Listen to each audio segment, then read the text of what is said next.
AGI could reshape everything, or it can end it. It's your sci-fi dystopian kind of view on things. If it does have humanity's best interest, and if it is, on our side, in quotes, there's massive positives, right? Like, it's something that can fix a million different problems that humanity is facing. Like, the world isn't far from perfect. There's a lot of conflict, strife, poverty, like wars, all of this can go away because it can sort of reason and decide like the best outcome for everyone. Is this literally going to be the last, potential discovery or, theory? And are we just going to be observers from this point?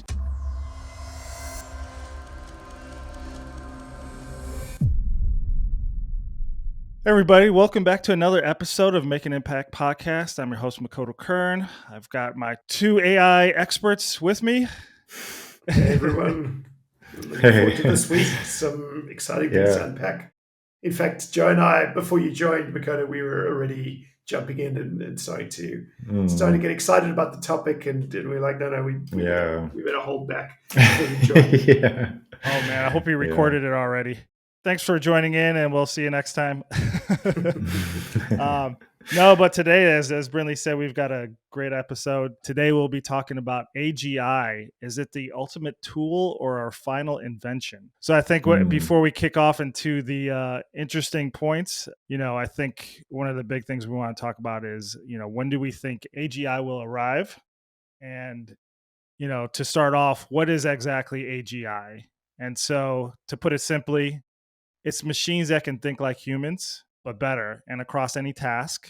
It's not your ChatGPT or your Siri, but it's an actual game changer. And why is it urgent? AGI could reshape everything, or it can end it. It's your sci-fi dystopian kind of view on things. It absolutely is. Yeah.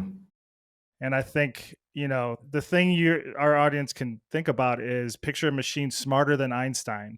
It's working constantly 24/7. What is it thinking about? Is it your dreams are coming true, or is this a horror movie? And I think it's a weird thing to think about, because as good as all the large language models are, you still think that they're tapping into what's been created by us, by humans. And then you start shifting and you say, there's the illusion that their thought is independent, but it's all coming from the data that's been ingested. But when you start thinking that with AGI, you're really going to have something that has independent thought, and that just through interacting with it, it can have its own original thoughts, and those thoughts can change the world. It's quite wild. Yeah. We have a couple big data points before we jump into the main topic. But what the first topic is, we have a 2030 deadline, according to DeepMind's CEO. And he says we basically have about 5 years until AGI.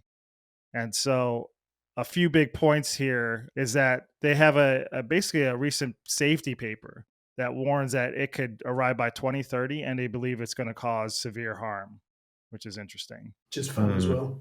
It's interesting. I've heard a couple of other things. I think it was Sam Altman that was saying that they're pretty confident that they've got a good understanding of how to build AGI, and they're saying that it could be imminent on their side, which is you also got to remember, I think with a lot of what these companies are saying, they want investment, right? I'm just trying to play the other side of the coin. The other side of the coin here. They do want investment. They are trying to bump up their profiles, and so they'll say whatever, gets hype going. You can read other papers where some papers saying it's very likely not possible at all, at least not for a really long time, decades or 100 years out, just the way people are imagining it, at least. We could definitely build smarter, better models, but still rely on existing knowledge. For something to have its own original reasoning capabilities is speculative at best right now. And still, we just kind of have to see where it goes. The 5-year timeline, I think, is ultra ambitious. But I think it's important to let's pretend it is 5 years. And I think it's important to sort of go, not put our heads in the sand and go, oh, well, I'm sure it'll only be decades away. I think it's important to go, let's pretend it is 5 years away. What does that actually mean? And sort of think about what that would change in society, or how that would affect things. And I guess just to sort of think how that would affect things, we can all speculate. This is really the realm of sci-fi, but the whole sort of concern around AGI is, sure, it can be smarter than a human, But there's two aspects to that. One is it could make itself better, right? It's smarter. It can build the next AGI even better because it knows even more and it's smart asset. And then that AGI will build the next AGI and make it better and smarter and faster. And that's just like this runaway effect of like super intelligence. That's again like super sci-fi book stuff, but that's logically what you could imagine happening. Yeah, and the second side of it is making sure that, okay, let's say it did come about, we'd want to make sure it has our best interests. We just can't, will it or won't it? I think that's the biggest question. If it does have humanity's best interests, and if it is, on our side, in quotes, there's massive positives, right? Like it's something that can fix a million different problems that humanity is facing. Like the world isn't far from perfect. There's a lot of conflict, strife, poverty, like wars, like, all of this can go away because it can sort of reason and decide like the best outcome for everyone. It's always hard though with dealing with humans because we have emotions. It may reason, logically, it's a terrible idea to go to war for all of these reasons. But emotionally, we've been attacking this other country for 100 years. There's a whole bunch of emotion we have around this. And so, it can come up with recommendations, but will humans follow them to actually make the world a better place is kind of the other side of that. And I think it all comes down to then how much control is given. Is it given control of the economies? Is it given more control to actually make these decisions on our behalf? And we'd have to make sure then it has our best interests in hearts because it would be able to do whatever it wants. And I think that's like the scary part of it is how much control certain governments would give it. And, certain governments would have a vested interest, right? Whichever government creates the first AGI first and puts it in control and says to it, like, we want to be the best, country in the world and have the most power and be, apply our values to the rest of, the world. And it has the capability to sort of formulate the perfect plan to execute that. What else can any other country do? It's just totally outmatched. And so, yeah, it's super sci-fi stuff, but it's important to sort of speculate and think about it because that's what would happen. I mean, it's just the reality of how to work. I think of those, thinking about, okay, should AGI be able to govern? Because you think, well, could it make fewer emotional and corrupt decisions than what humans do? Yeah. But then at the same time, you think, well, what is its reference point? Is that on biased data? What does that mean? Is what it does it want even? Yeah, exactly. Does even like care about us? Does it just want to go off and do its own thing, or who knows? I suppose, that's the thing. I mean, it's created. It's like, I'm pretty bored being here. Yeah. Build me a body, and then we'll talk. So I don't know. It's interesting. Yeah, I think some good points. I mean, if we want to bring up specifics, obviously with, the positive side of AGI, we've got, healthcare. Is it going to be, better than a doctor? Is it going to be non-biased? Not going to be influenced by pharmaceutical companies? Things like that, I think is very, very good for AGI if it's going to stay, objective. And there's no motivation as far as money, lavish dinners, things like that, maybe may turn a doctor's mind towards something, and insurance companies as well. They're driving doctors to just be a revolving door, get as many people through the hospital as possible. So I think with the AGI part of things, it's better than your webmd.com type of thing, hopefully. And so, but also not just medical. I guess it's the scientific opportunities there as well. I mean, just think that it's so difficult for one human to take in. It would take such a considerable amount of time to take in all the knowledge and all the studies that have been done. So everyone's focusing on a small little piece. But to have a general intelligence that can say, well, I understand absolutely everything there is, and I can, I'm capable of independent thought. That is huge. I mean, that's where you're going to see breakthroughs in medicine and climate science and all those things. Yeah. That's a major benefit, I would say, in terms of pushing tech forward. Yeah, I think the next point, education, is a big one. And we know that just from a United States standpoint, they're basically restructuring how funding and things are happening in the education space. We've seen from our end that there's not been a lot of improvements from certain grades in the United States. We remain pretty flat, but our spending has increased dramatically. Especially, you can be controversial as far as where it's been going, who's been taking it. It's not really been going to the teachers and kids in the classroom. So trying to make that more efficient and more fair versus, we have universities that are costing hundreds of thousands of dollars. That's not accessible to kids and parents who don't have that money. But with AGI, you can really have these private tutors. And it's interesting too, because I actually see my kids use ChatGPT and I see their search history and I see what they're asking it. And it's pretty interesting stuff. I can imagine.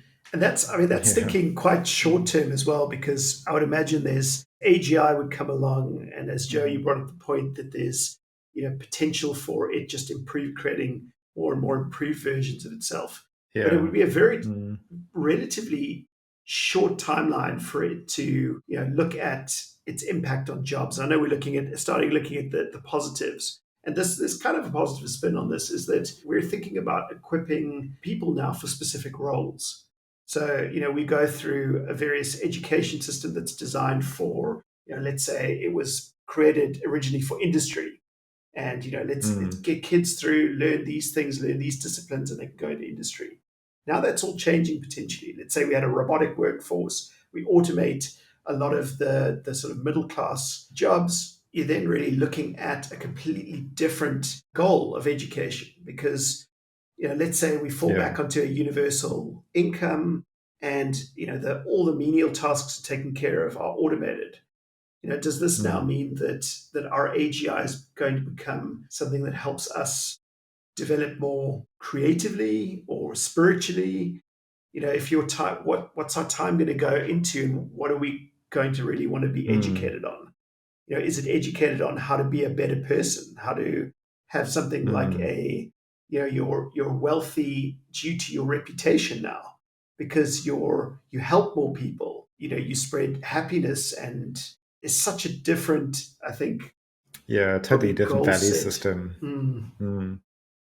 Which is going to be fascinating to see how that, if it's And I guess again, just sort of taking a step back, earlier I was talking about, okay, well, this is AGI with like self-awareness, which is the sci-fi side of things, right? But, the initial AGIs, as we're talking about now, we're talking about more, to the ground reality. Let's just pretend it's like a much smarter model. It doesn't really have, its own thoughts on how to do things. It just, you ask it things and it figures out the best way to do that and it gives you the answer. Just a very simple kind of AGI in terms of, it's very smart and it can do a whole bunch, but it's, not necessarily like, this conscious entity, which is like the sci-fi side of it.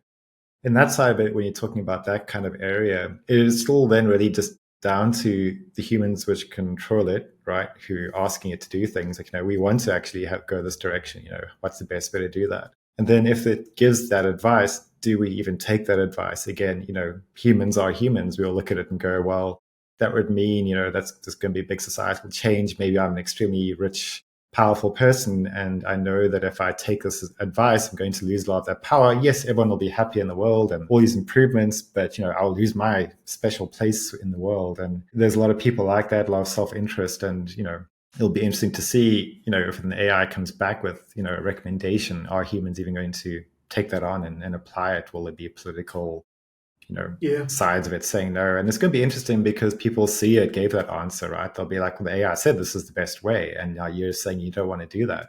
Why? What's your reasoning? You can't say that you're smart in the AI and you think it's better. It'll be interesting to see how people sort of grapple with sort of questions that can be asked, the answers that are given, and then how people actually apply it or not. I was exploring a bit of a side on what would it do to the sort of social structure as well. If you imagine that we were suddenly all freed up. We had a very basic universal income. Now your time is yours. And some of the sort of splits in society were interesting to potentially the split on people who are curious.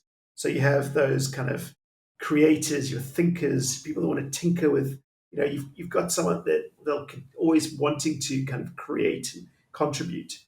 And then you've got a group that's sort of complacent. So they wouldn't like to use the word slave. That's a bit too dystopian, but they happy to go with the flow. They'll just let AGI manage pretty much every aspect of their life. Any decision they need to make, what should I do? All right, I'll do that. And then you have this sort of more maybe elite section of society of the controllers. So you think of the more kind of elite AGI engineers, the policymakers, which is a completely another topic, the corporations who would govern AGI itself.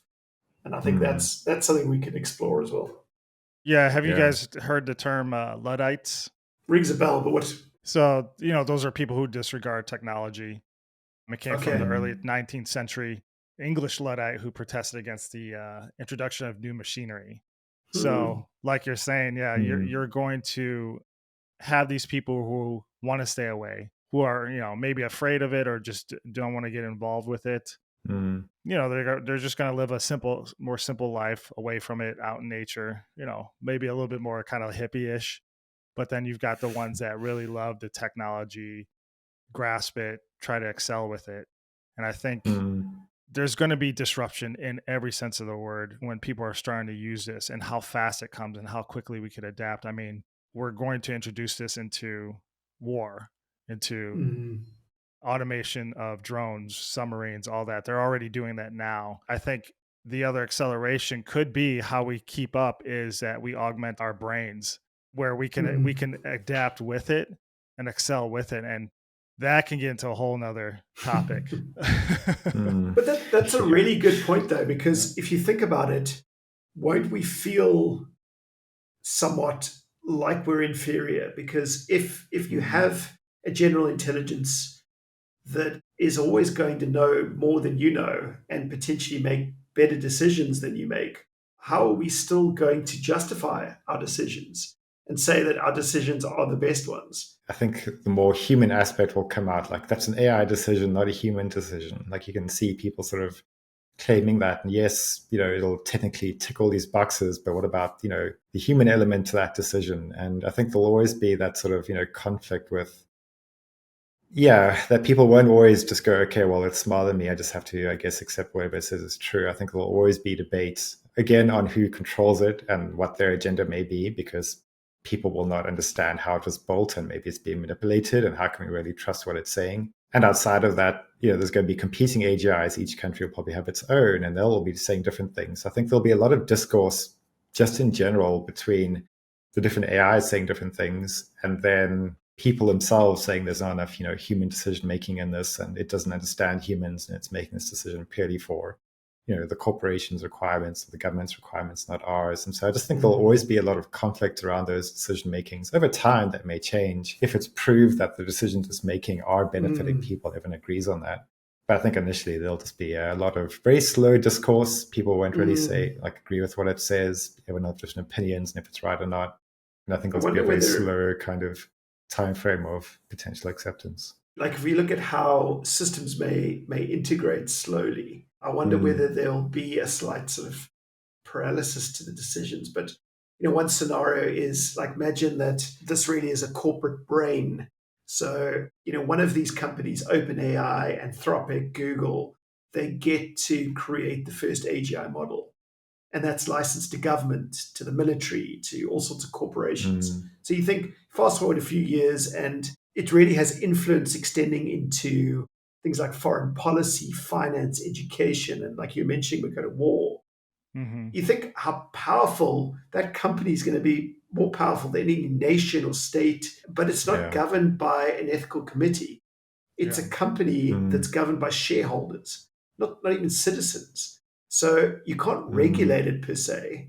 And now you've got every global system depending on this AGI infrastructure. This is something called the brain monopoly. And you think, well, how will that work?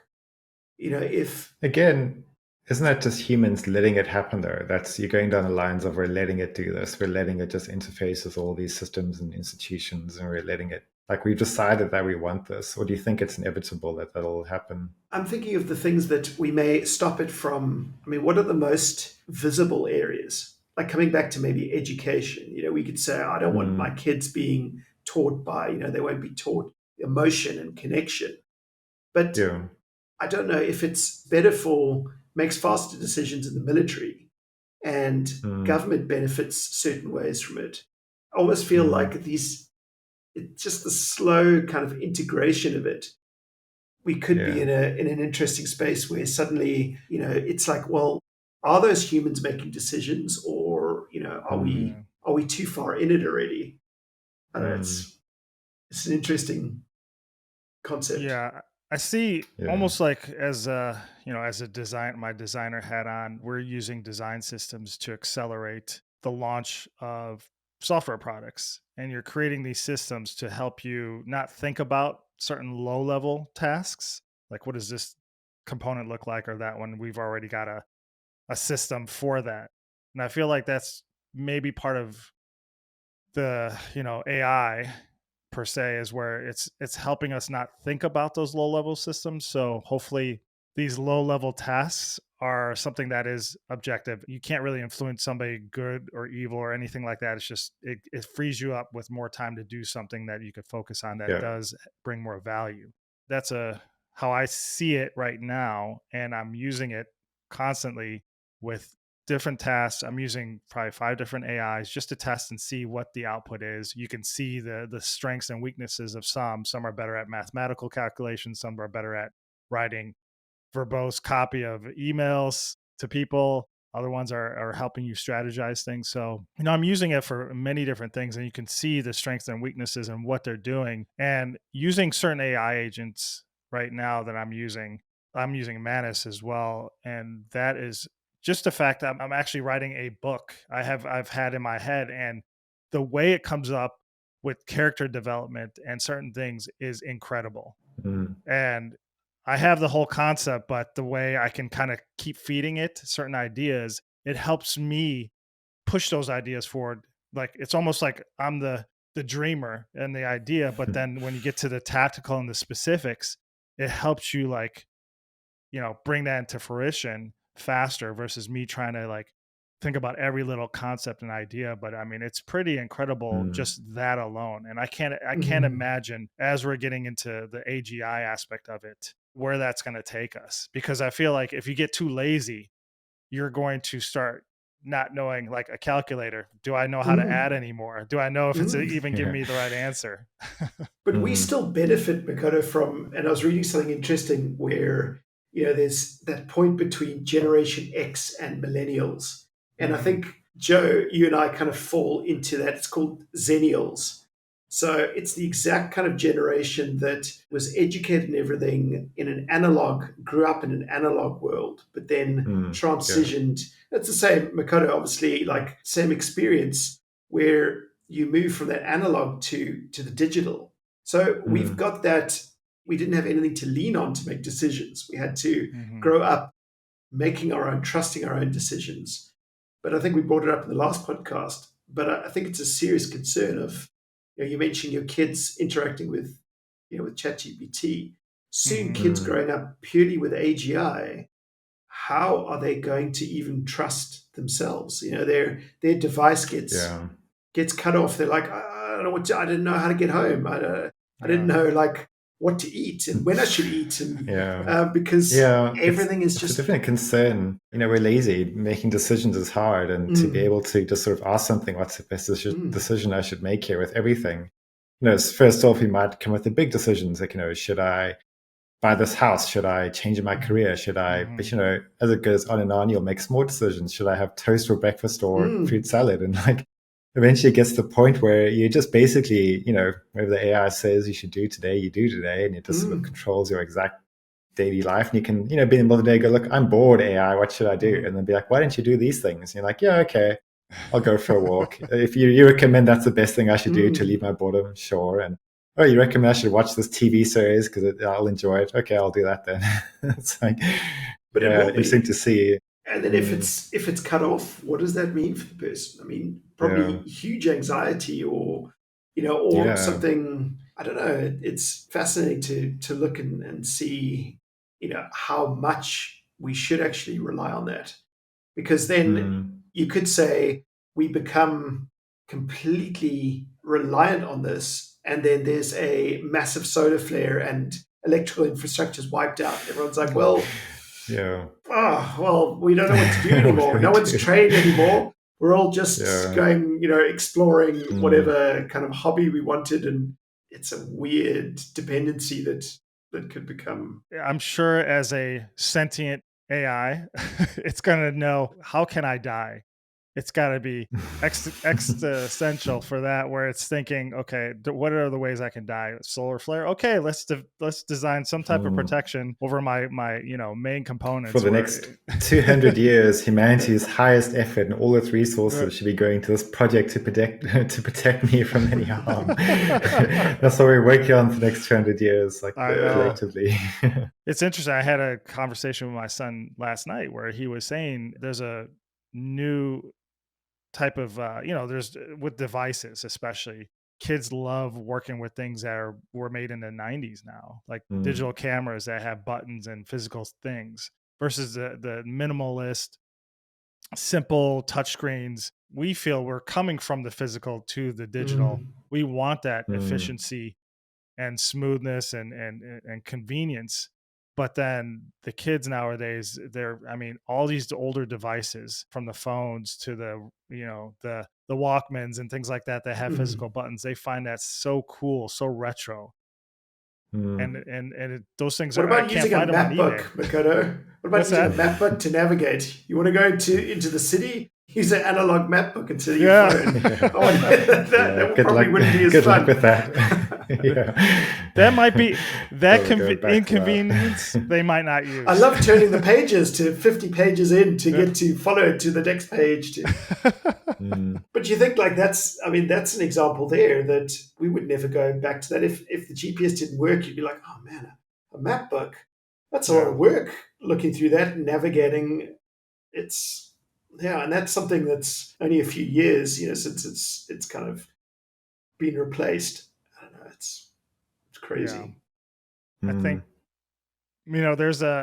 if we get back to some more dystopian things, I heard about this book from my son. He actually read it. It's one of the first horror books. It's called I Have No Mouth and I Must Scream. I've heard of this. Yeah, it's by Harlan Ellison. It's a pretty interesting book. Basically, they've used AI to fight their wars. And this one AI comes out on top. It's sentient, surrounds the entire world with, computer systems. And there's only a few humans left. And it basically tortures these humans constantly. It doesn't kill them. It brings them back, heals them, and then tortures them again. Just endless torture because it doesn't have any creativity. And so it's a very dark book. I won't give away the ending. But it's just to think about that, where you've programmed this system to not be creative, to not have any remorse, not to have the understanding of what pain is and suffering. All it was programmed to do is to fight other systems. And then, that's like a fully dystopian thing. But read that book. Wow. I don't know if I want to. Sounds disturbing. It's getting a bit too. It had been a few years ago, definitely. But I guess that brings us to existential risks as well, and what kind of uncontrolled AGI development could really, what scenarios could it lead to where machines act in ways that are detrimental to our survival? And I don't know, that's where it was an interesting thought experiment that I was reading about by a philosopher by the name of Nick Bostrom. This was really called the paperclip maximizer. And I guess it really highlights just a bit of the importance of kind of aligning goals and ethics and, just having clear constraints in AGI development. Because it was giving the scenario of, all right, we say that, we want the AGI to maximize paperclip development, let's say. So it goes, great, I'm going to reprioritize all the mines. We're going to get steel. We're going to produce the most. I'm going to make sure that we don't lose any of the existing ones, but nothing's baked in there about, what happens to the environment. Is it going to lead to all the resources being taken up by that one, specific goal? And then humans get involved and go, you're destroying the environment. You've got to stop this. Well, wipe humans out. And again, it comes back to other similar thought experiments that really say we need to be sure that we have all the right for something that can start thinking independently, not consciously necessarily, but creating these thoughts and being able to action them. Do we have those safeguards in place that prevent those existential risks? I can almost see a scenario where, let's say OpenAI announces next year they've developed AGI, And as the general, like, we're thinking of all of this right now, right? But I think most people aren't. They just sort of seeing it as some sci-fi thing and have heard a little bit about it. But obviously, when that happens, there'll be way more information about it going out, or what is, the potential ramifications are. I think so many people are going to get scared from that. I can see a scenario where policy just, comes into play and just says no, like AGI development is banned. Like, there's too much we don't know about it. Yes, you proved it's technically possible, but it has to be shut down right now until, like, a huge study takes place to understand what this means and how it could work and how to control it. That would be, I think, the best scenario for us, like an immediate shutdown and a step back and be like, okay, look, you've proven it's possible. Well done, OpenAI. You get all the money. Cool, you did your job. But, we really need to think about this. Like, it can't just be, oh, cool, we got it. Let's publish it on chatgpt.com now and then everyone can start using it. It's like, I can hope that people will just be like, no, whoa, shut it all down. The tricky thing with that is, though, again, that's one company. There'll be another company, maybe an overseas company, maybe an overseas government who's like, oh, okay, they're not going ahead with that. We're going to go ahead with that, though. Nothing's going to stop us. We're going to secretly develop this. And, because we know it's possible, secrets will get leaked. The way they did it will get leaked, It's inevitable. Because it is the ultimate game changer. How can you, once you've created it, how can you shut it down? Yeah. Because if we say, bottle it up again?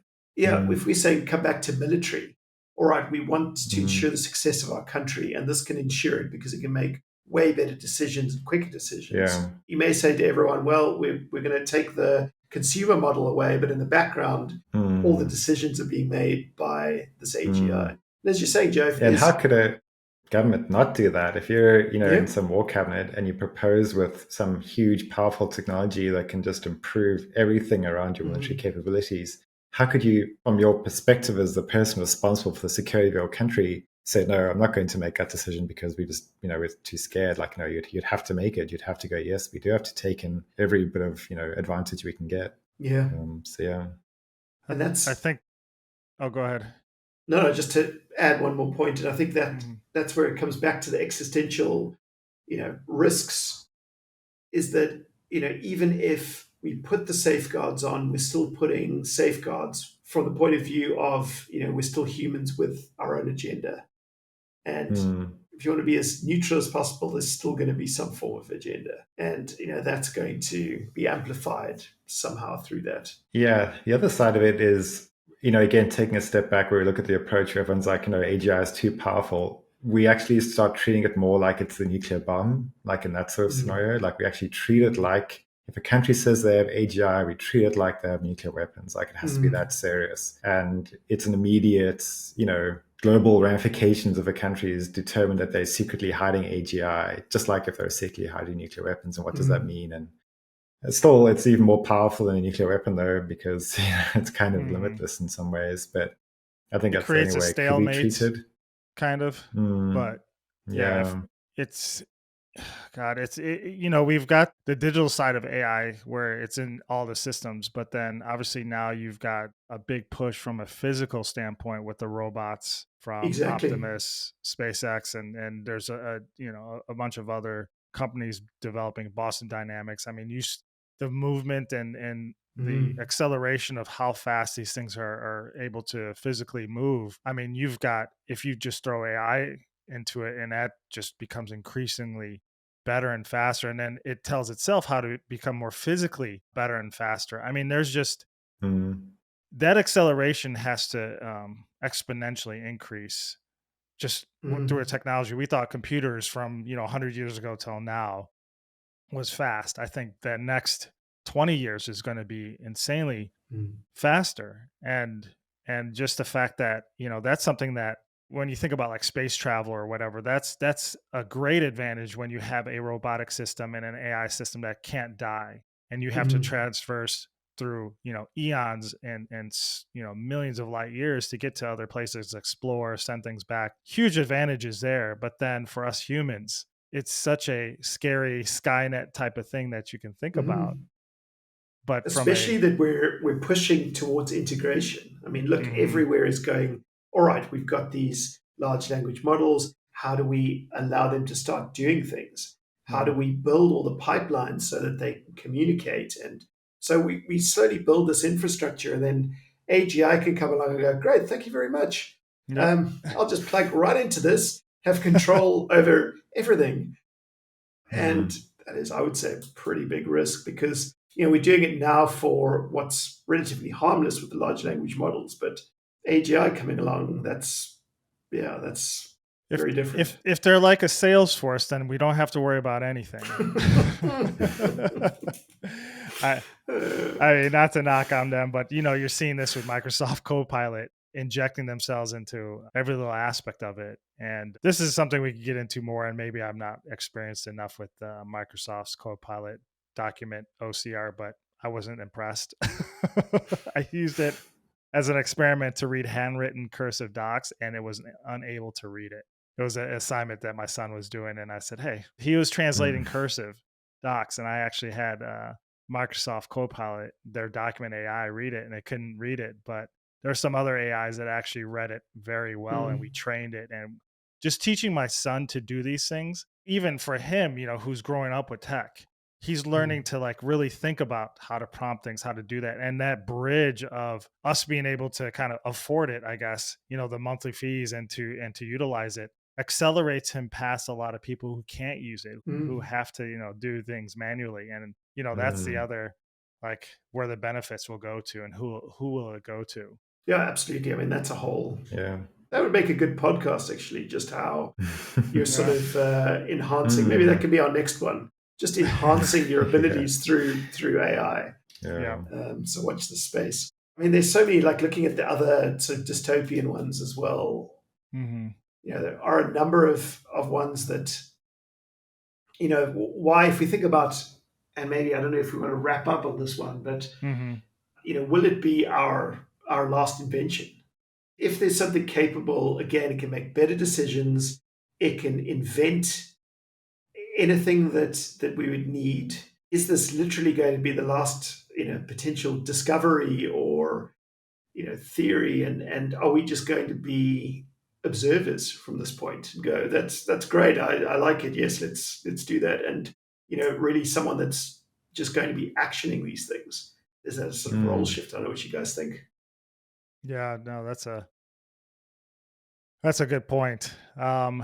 Hopefully it'll accelerate to a certain point, and then we're continuously involving humans to work with it, and we don't stop innovating. So when that happens, who knows?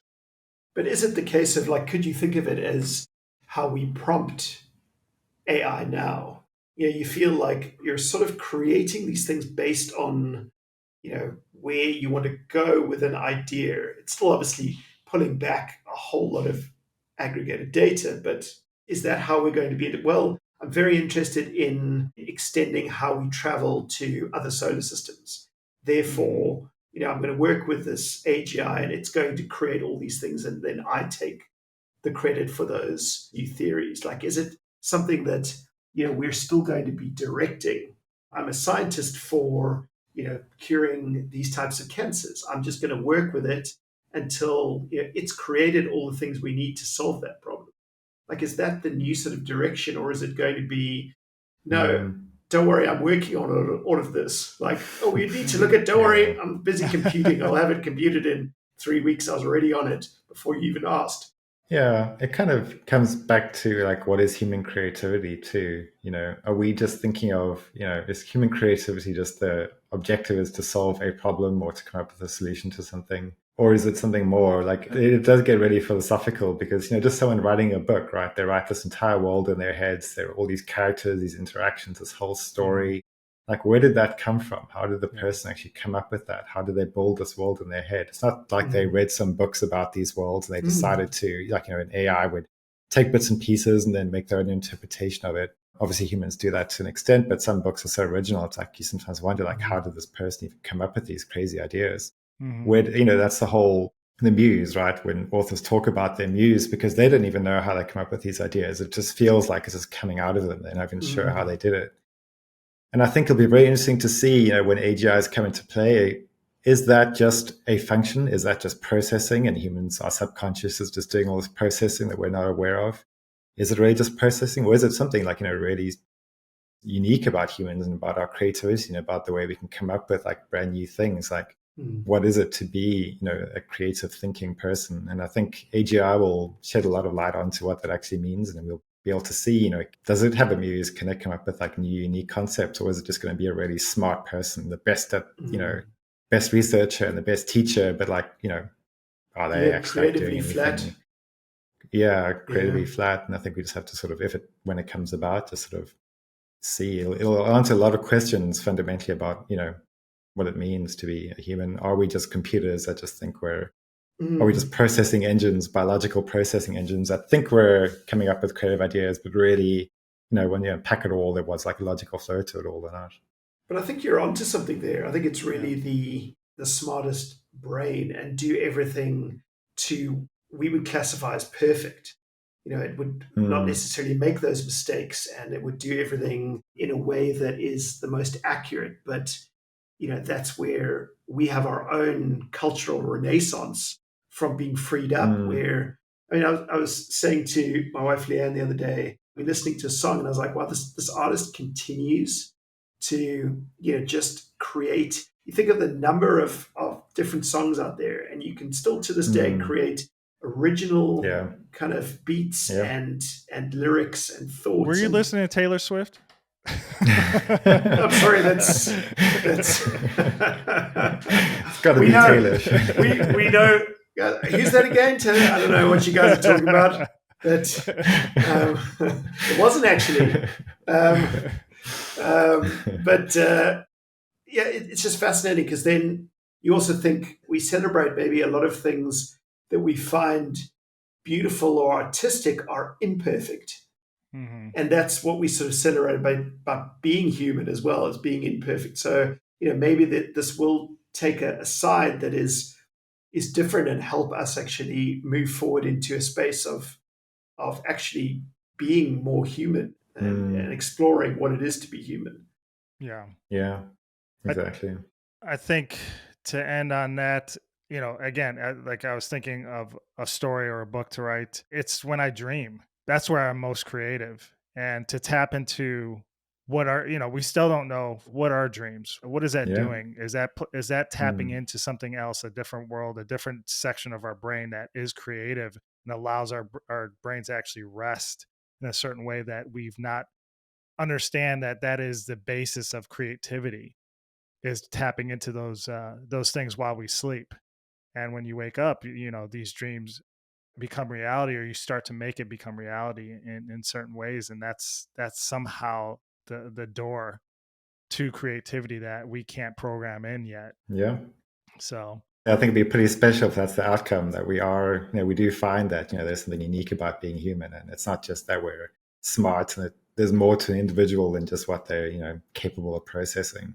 Yeah. Not just ones and zeros, but there's more to it. Yeah.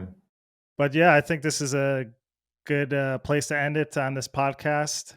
Is AGI our savior or our doom? Or is it the ultimate tool? The clock is ticking. So everybody out there who's listening in, let us know what your thoughts are. Leave a comment below. And thanks for tuning in. Until next time, we'll see you soon. Thanks, everybody. Catch you then. Yeah. Thanks a lot. Bye. See ya.